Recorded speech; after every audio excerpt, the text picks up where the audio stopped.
Hello and welcome along to the next instalment of my camper conversion YouTube channel. So this video is part of a series converting a VW T5 high top from a bog standard basic mobile mechanics van into a fully fledged DVLA registered campervan. Now the last video in this series concentrated on carpeting up all of the ply panels and the headlining inside the van. So this video is going to be covering all of the metalwork. I'm going to be carpeting the rear doors inside.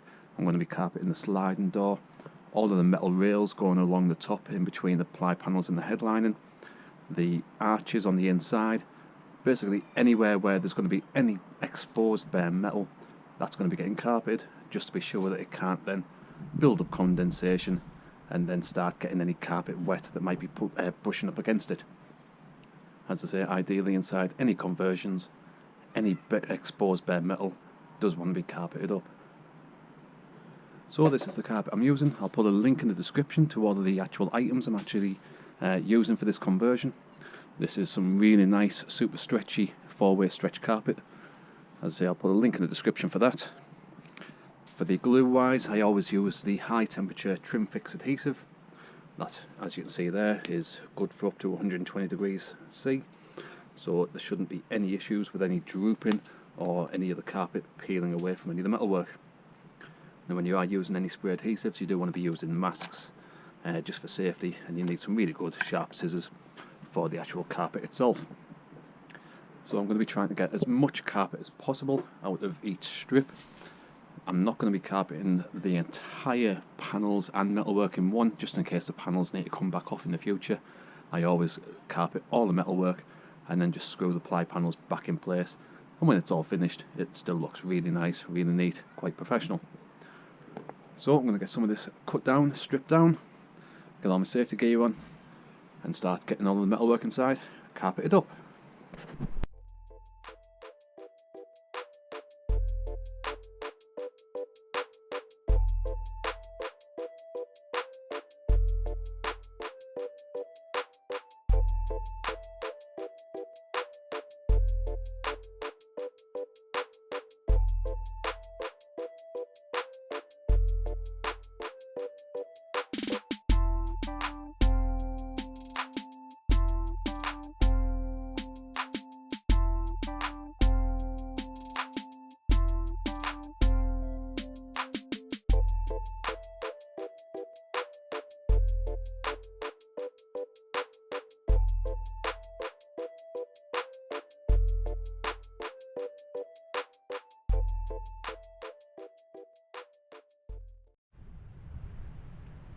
So there's both main beams going down either side, both fully carpeted up.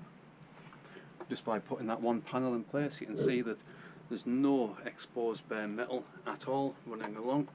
Obviously it's not secured in yet, but even if I push it right in, as I say, it fully covers all of the exposed metal. And then because this is the high top, I've got the additional high top headlining slot inside there, and that's just going to sit on top of the carpet that runs along the top rail. Now if you're doing a tin top, obviously you just go up and over and then along to where the roof lining will be. So that's both of the main beams done, just a few more bits to do. As I say, the main entrance around the rear doors, that's going to be next, and then I'm just going to be trying to get the joins matched in, so hopefully ideally shouldn't really be able to see much join. And I've had to do a little join there, and as I say, that you can barely even see that there at all.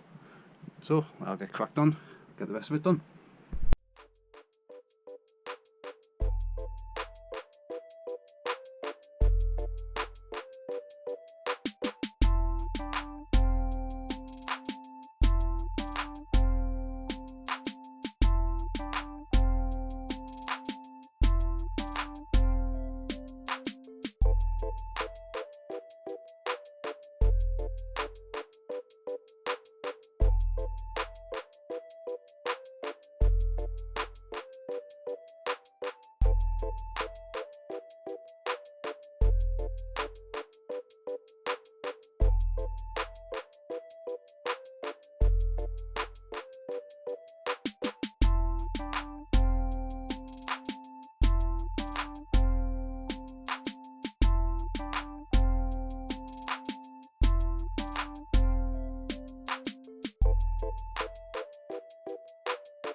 Right, so there's the remaining parts of all the metalwork all finished off now. I've done both of the rear doors, both cut all the way around just to where the carpet lines up with the actual rubber seal, non-overlapping, otherwise you'd get water on the carpet. That's why you can still see some of the bare metal, but when the doors are shut you can't see any of that, it's just carpet against seal. Same on this side as well, all the way around. I've done this in one full sheet. It does mean if you did ever need to get into the locking mechanism, you just need to peel the bottom half of the carpet back up and spray it back down again. I've just done some work on the locking mechanism though, so hopefully that should be fine for plenty more years to come. On the inside, I've finished all of the metal runners, going all the way around the top. The wheel arches, they're all done. I've finished around the sliding door, and again this only goes up to where it would meet the rubber seal going around the door frame. You don't want it overlapping, otherwise water then gets in against the seal, and if there's any carpet overlapping the seal, it's just going to then creep into the carpet. So as you can see, when the door is shut you can't see any bare metal, but as I say, on the outside you can't see any carpet, and that's the important thing, so then it can't get wet. All the way around the overhead cab's been done as well. I've had the pillars off for the seat belts, so all that's been done down the side as well.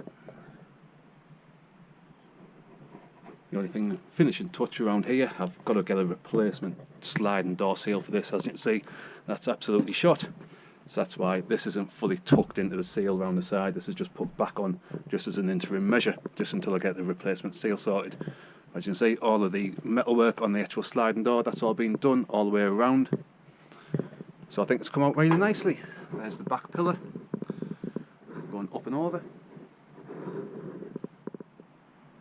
So I think you'll agree, it's actually come out really, really nice. Do leave a comment below if you like it, if you don't. Either way, I don't mind. I always read all the comments, I reply to most of them. So as I say, do leave a comment if you found this video useful. Do give it that good old thumbs up as well. And have a look at my channel, there's all sorts of different videos on there from different builds. And I'm fully documenting this build, job by job, on my channel as well. So, as I say, if you found this video useful, do give it a good old thumbs up. Have a look at my channel, leave a comment, and hopefully I'll see you in the next video of the series. Thanks for watching. Cheers.